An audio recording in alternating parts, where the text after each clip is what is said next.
closures of Washington monuments like World War II. Was there any political motivation behind the barriers that were erected around the national parks? In 2 words, absolutely not. You know, I've learned a lot of things over the course of 6 months, but particularly over the course of the last few weeks. One is the Anti-Deficiency Act of 1870 and the criminal penalties that it causes if you put people on staff that do anything other than protecting life and property. So the people of the National Park Service did not want to barricade the monuments, but the monuments don't take care of themselves. So we had park police to protect, but normally there'd be about 300 people on staff that are walking the mall, taking care of visitors, picking up garbage, cleaning the restrooms, maintaining the grounds, interpreting what's there, and they were not allowed to come to work. So the barricades were there to protect the resources, and we worked as best as we could. And I know the honor flights from the World War II thanked us for making every accommodation we could within the letter of the law to help the veterans see the monuments that they wanted to see, but do it in a way that also fulfilled our obligation under the Anti-Deficiency Act and the decision to close the parks. So absolutely no political motivation.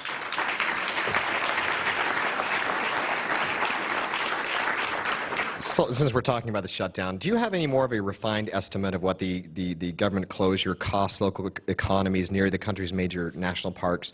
And following up on that, the questions come from several members of Congress that the Interior Department repaid the states for running the parks during the shutdown in 95, 96. Why can't you do that now? That's what I call a multiple probe, 2 questions at once.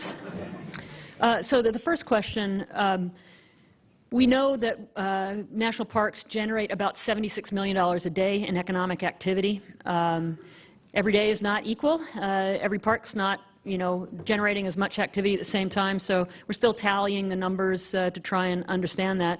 I do know that for concessionaires, people were furloughed and they did not get paid.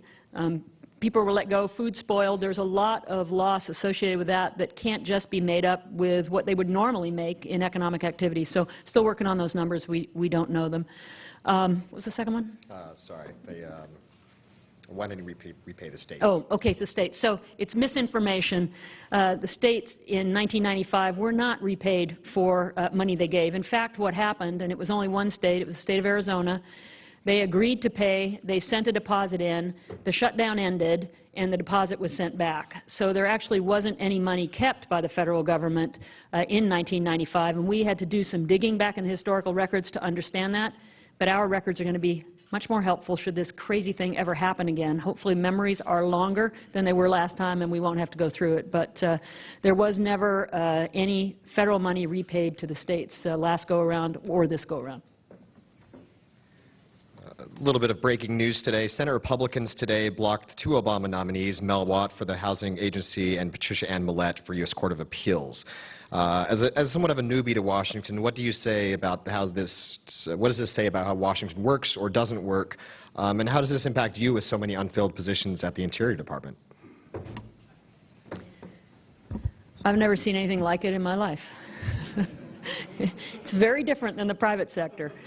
Very, very different. It takes a little bit longer, has all kinds of complications. But I'm confident that we will round out a strong team at Interior led by Mike Connor. Mike, could you just give a wave, even though it's not your style? Mike is nominee to be Deputy Secretary of the Department of Interior. Fantastic, knowledgeable resource, brings a great depth of background. He's through the Senate committee. They have agreed to forward his nomination to the full Senate, and he's in that list that's waiting to get voted on by the full Senate, which we hope will be very soon. Or Rhea Sue, yesterday, nominated by the President to be the Assistant Secretary for Fish, Wildlife, and Parks, currently serving as Assistant Secretary for Policy Management and Budget. These are 2 terrific individuals. We hope we'll be through the process very quickly. Certainly there are other people that are serving in an acting capacity in the Department of the Interior, and I am treating them as though they're going to be there forever. We are not waiting for this long and laborious process to keep things moving because we've got important work to do. And the team that's there, whether they're acting or they are permanently in the positions, well, as permanent as these positions are, they are all working together to make sure we drive the agendas and the priorities forward without having to wait for the nominations. But again, we hope that they happen fast. Presidents usually take the opportunity to name some big national monuments. I think all presidents have done so. They don't need to go to Congress by using the Antiquities Act. The president could do that. What are some of the areas that may be under consideration for national monuments, and will the president use the Antiquities Act to name some? Well, the President has used the Antiquities Act 9 times so far in his administration, and certainly if Congress doesn't step up to act to protect some of these important places that have been identified by communities and people throughout the country, then the President will take action. I think it's consistently true that every action that he has taken has resulted from a support that's come from the community, where the community has said, this is special, we want you to protect it. So that will continue to happen. There are places all over the country. As I mentioned in my remarks, I'll be going out to visit some of them. I'll be meeting with community members. I'll be understanding why these places are special before we go forward with any actions. But there's no question that if Congress doesn't act, we will act. We'll also say that there are dozens of bills in the House and or the Senate right now that have been identified by both Republicans and Democrats that are special areas that they want to set aside. So it would be great if they took action and they set those lands aside, just like happened in the Omnibus Public Lands Act of 2009. Both of those are mechanisms that we hope will be used to recognize these special places and to take care of them. Just to follow up on that, would the President act to use the Antiquities Act in any case where the local community objected? I said throughout my confirmation hearing that we would be working with the local communities. Now, does that mean everything has to have 100% support? I guess I haven't seen anything yet where everybody agrees on everything, but certainly where there's a groundswell of support, we will focus our energies. We won't be focusing on our energies where there's a tremendous amount of conflict. You talked about climate change for a little bit. There are critics on all sides of climate change, of course. Some are saying Interior is punishing oil and gas industries in favor of renewables, and others saying you haven't done enough to push renewables. How do you see the fit? Energy is important. It drives our economy. We're sitting under lights here. We've got cameras rolling, and those are all driven by electrons that have to be produced somewhere. The President made it clear that he had an all-of-the-above energy strategy, and that's something that I embrace and I understand.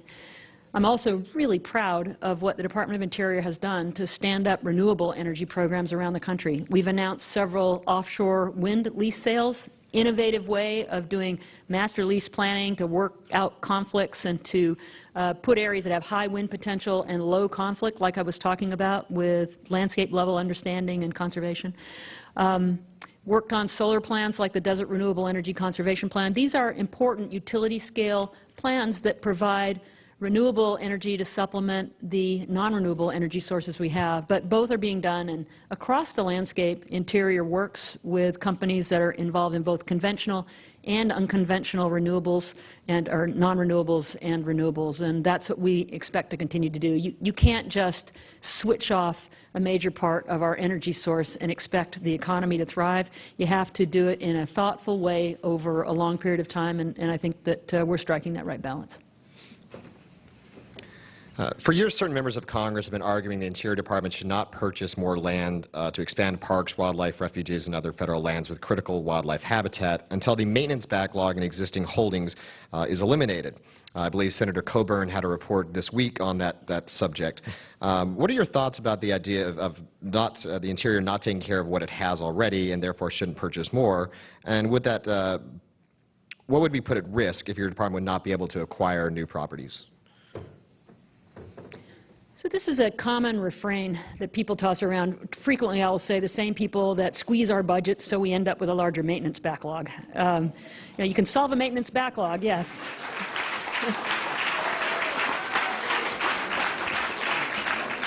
You solve a maintenance backlog by taking care of the maintenance backlog. It's not that complicated. And as a business person, that's what we did on a regular basis. That's what kept the economy going. So this is really, I just have to editorialize, it's very, very hard to run something on a month-to-month or year-to-year basis when you're talking about assets that last for a long time. So, well, in perpetuity, how about that for a long time? So the circumstance that you described, Tommy, is, I'd say it's a common fallacy So I was out in the Tetons, as I mentioned. There is a large tract of land in the Tetons, in the middle of the Teton Valley, owned by the state, that if we aren't able to buy from the state, will get developed. And it is really critical habitat. One parcel right in the pronghorn elk migration. Another one right in the beautiful valley below the Tetons, which has no development at all, and it would all be mega mansions. These aren't areas that are going to cost the Park Service any more to maintain, but these are critical land holdings that the state wants to sell, the community wants us to find a way to buy, and the Park Service wants to buy. So, I mean, that's an illustration. There is money in the Land and Water Conservation Fund that goes to supporting easements. You've got a willing property owner that would like to support hunting access or fishing access or access for rock climbing across their property. They want to sell a conservation easement to do that, and money gets used for that as well. So to make the simplistic correlation that putting money into our lands necessarily causes more in maintenance is just incorrect. But I will say, I do hope that Congress steps up and provides us a more rational budget to take care of these special places that many of them have, in fact, set aside. I will also say that many of the members that are very critical out in the public, when I'm meeting with them in their offices, want a national park in their district.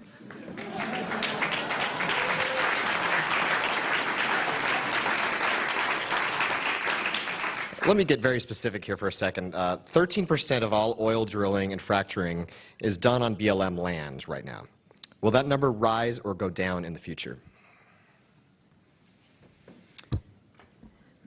I'm going to talk about fracking for a second, because I've fracked wells before. Probably not a lot of you out there. How many others have fracked a well in this room? Okay, I can say anything I wanted. Fracking has been an important tool in the toolbox for oil and gas for over 50 years. And some of the new techniques that are being used actually reduce the amount of footprint on the surface acreage in order to address and recover oil and gas from a much larger area. So this is an important tool, but it has to be done safely and responsibly. And the BLM is working on regulations that some of you are aware of that are going to do just that. We have a number of opportunities to continue to develop oil and gas on BLM lands, and we will continue to see that happen. So if you take the example I used earlier of the National Petroleum Reserve in Alaska, you want to make sure you minimize the surface impact for a whole variety of reasons. Species migration, sensitive ecosystem, permafrost, all of those kinds of things. By using directional drilling and fracking, they have an opportunity to have a softer footprint on the land, but that's a lot of acreage that the BLM has that will be developed. So short answer to your question is we'll likely do more because we'll be leasing more land to do it, but we're going to do it in a safe and responsible way.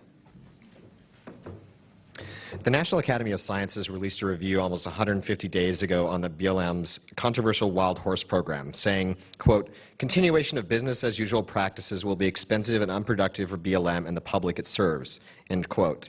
Does the Interior Department and BLM intend to embrace the reforms included in the report, and if so, when, or would they not? Well, the question about how we effectively manage the wild horse and burro program is one that people feel very passionately about on both sides of the issue. It's difficult. There isn't a Secretary of Interior that I've talked to, and I've talked to them going back to the 1970s, that hasn't been aware of this issue and struggled with this issue. So I want to start by saying it's not easy. It's actually quite difficult. The National Academy of Sciences gave us a report. It was very helpful in a couple of ways. One is it validated what our land managers know, which is horses are really good at reproducing. 20% a year. That means the herd doubles in size every 3.5 years. That's a lot of horses, and providing they have forage, that gives them an opportunity to continue to grow very dramatically and not in a sustainable way, which the National Academy of Sciences also pointed out. Birth control is an alternative that the National Academy of Sciences report suggested, and we're certainly supportive of that. Challenge is, in the veterinary world of pharmaceuticals, you don't have the same controls or the same products as you do in the human world of pharmaceuticals. And We would love to have a stronger partnership with the pharmaceutical industry to come up with a more effective birth control method than what's available out there, because it's very expensive and it doesn't work for a very long period of time. And, oh, by the way, you have to get the horses there to give them the birth control. I know there's some things you could do with stallions, too, but I won't get into that. This is a big issue. It's an issue that's been around for decades. It's an issue that we care about, that we want to manage on a sustainable way. I'm not going to be able to fix it overnight. National Academy of Sciences gave us some good data. We have budget constraints. We have all kinds of alternatives that we're considering, and so we're working on it. We're going to continue to work on it, and I would love this to be a call to action to the pharmaceutical industry to help us develop an effective birth control method that we can use on horses that would, I think, help this problem get solved. Thanks. The Colorado River is the lifeline to much of the Southwest, including my home state of Utah. Yet it is a finite resource and being tapped more and more. As the population of the Southwest continues to increase and warming temperatures decrease the mountain snowpack, what can Interior do to ensure the river doesn't get tapped out? I like these little questions that you've got for me. That's right. So I'm going to watch Mike Conner and see how much he squirms as I answer, which because Mike is very, very knowledgeable on this topic. One of the this is an interesting job. Besides Secretary of the Interior, I have these other titles that the job entails, and one of them is the Water Master for the Lower Colorado River. Sounds pretty lofty. Mike and his colleagues in the Bureau of Reclamation introduced me to a really smart group of people from the states who are along the Colorado River. And really it's states that manage the water rights. And Bureau of Reclamation has a pretty big job to do, like Hoover Dam, Glen Canyon Dam, other dams downstream, in managing the stream flows and working with the states and frankly keeping this coalition together. They've also at Reclamation been working on something called Water Smart, which is just like being sensible about how we use energy and electricity, being really sensible about how we use water. We don't want to waste water. We want our canals, in some cases, if they can be covered, there's less evaporation. If we can prevent leaks, obviously that's water that's being wasted. There's things that we can do to make sure that every drop of water gets to its intended source. But there's also increasing demand. So working with states to identify better methods of using water more sustainably that also support ecosystem needs is exactly what this group of very smart people from all the states along the Colorado River have been working on in conjunction with my colleagues at the Bureau of Reclamation, U.S. Geological Survey, and others. So it's a big job, and it's all of our job to use water more wisely than we have in the past, because there's an awful lot that can be done just in how we use it, whether for agriculture or municipal uses or other uses. And this is something that this team of people working behind the scenes is working carefully to do, because you're right. Climate change is upon us. You see it in droughts throughout the West. We see it in the Colorado River. If you look at the levels in Lake Powell or Lake Mead or any of the other lakes that are in that region, you will see that we have a huge problem. And, by the way, we share this river with Mexico, which is where Mike was just a few days ago. So these are important and not easy issues, but they're issues that are being addressed by some very, very smart people at both the state and the federal level, and locals. We're almost out of time, but before asking the last question, we have a couple of housekeeping matters to take care of. First of all, I'd like to remind you of our upcoming events and speakers. November 5th, next week, I believe that's Election Day, Goldie Hawn, the actress and founder of the Hawn Foundation, will be here at the National Press Club.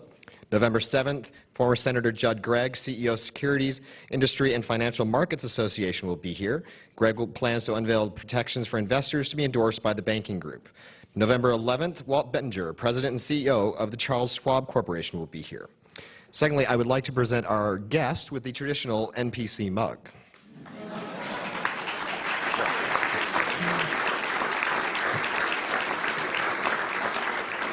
I'm sorry it didn't come from REI, but finally, for our last question, I think we wanted to ask... Ask unanimous consent to call the call be terminated. Without objection.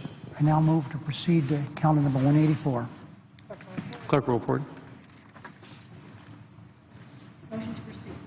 Motion to proceed to calendar number 184, S815, a bill to prohibit employment discrimination on the basis of sexual orientation or gender identity.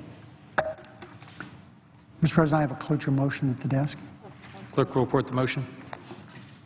Cloture motion. We undersigned senators, in accordance with provisions of Rule 22 of the Standing Rules of the Senate, hereby move to bring to a close debate on the motion to proceed to Calendar 184 S815, a bill to prohibit employment discrimination on the basis of sexual orientation or gender identity, signed by 17 senators as follows. Mr. President, I would ask unanimous consent the reading of the names be waived in this instance. Without objection. 545. I also ask consent that the mandatory requirement of Rule 22 be waived. Without objection.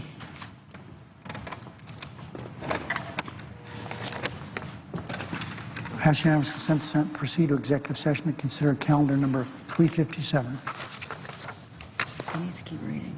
The nomination be confirmed. No, just paper. Oh, yeah. Mr. President, I ask that this nomination be confirmed and blocked. Have it out.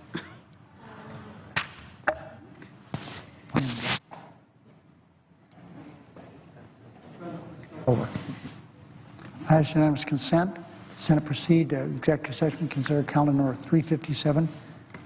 That the nomination be confirmed, the motion to reconsider be considered made and laid on the table with no intervening action or debate, that no further motion be in order to the nomination. Any related statements be printed in the record. The President be immediately notified of since action on the Senate, then resume legislative session. Without objection.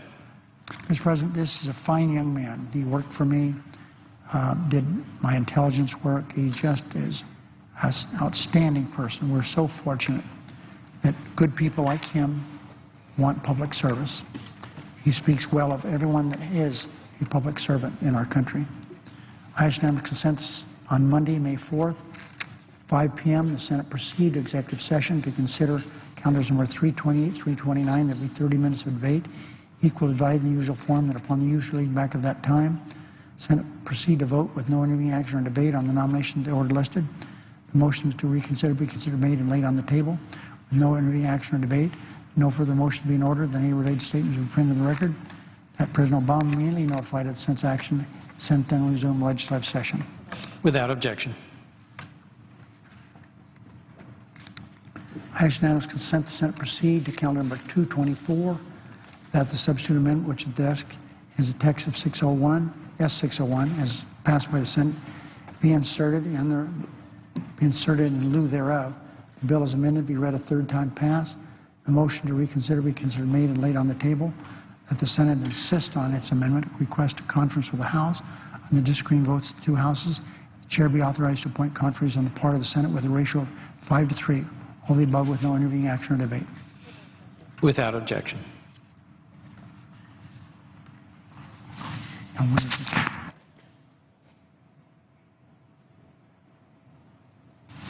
Mr. President, I ask unanimous consent the Senate proceed to calendar number 229. Clerk will report. Calendar number 229, H.R. 2094, an act to amend the Public Health Service Act to increase the preference given in awarding certain asthma-related grants and so forth. Without objection, the Senate will proceed to the measure. Mr. President, I ask that the bill be read a third time passed. Motion to reconsider be considered made and laid on the table. There will be no intervening action or debate. Without objection. I ask unanimous consent the Veterans Affairs Committee be discharged for further consideration of H.R. 3302. Clerk will report.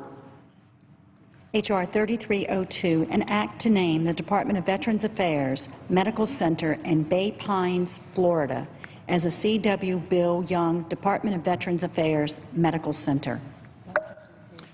Without objection, the committee is discharged, I ask unanimous consent the bill be read 3 times passed. Motion to reconsider. and the Senate will proceed to the measure. So sorry, Mr. President, that I interrupted you. I ask unanimous consent the bill be read 3 times and passed, and the motion to reconsider be laid on the table with no intervening action or debate. Without objection. I ask consent that we now proceed to S.Res. 282. Clerk will report. SRES 282, commemorating the 20th anniversary of the establishment of the Corporation for National and Community Service. Without objection, the Senate will proceed to the measure. I further ask the resolution be agreed to, the preamble be agreed to, the motions to reconsider be considered made and laid on the table with no intervening action or debate. Without objection. I ask consent the Senate proceed to S.Res. 283. Clerk will report. S.Res. 283, to constitute the majority party's membership on certain committees for the 113th Congress or until their successors are chosen. Without objection, the Senate will proceed to the measure. I ask unanimous consent that the resolution be agreed to, the preamble be agreed to, motion reconsider be laid on the table with no intervening action or debate.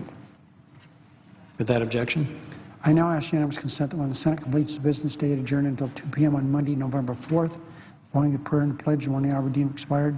Journal proceedings be approved to date, and the time for the two leaders be reserved for the use later in the day.